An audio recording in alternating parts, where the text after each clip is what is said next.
Evet. Bir güzellik abidesi daha. Bahçe kazar gibi toprak kazıyoruz içinden.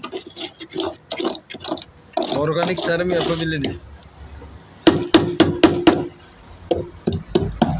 Abi bu araba çok yakar. İçinden bir el arabası toprak çıktı. Buralar falan hep doludur böyle. Anladın? Bu araba çok yakar. Öbür taraftan da bu kadar çıktı. Bir daha fazla, daha fazlası.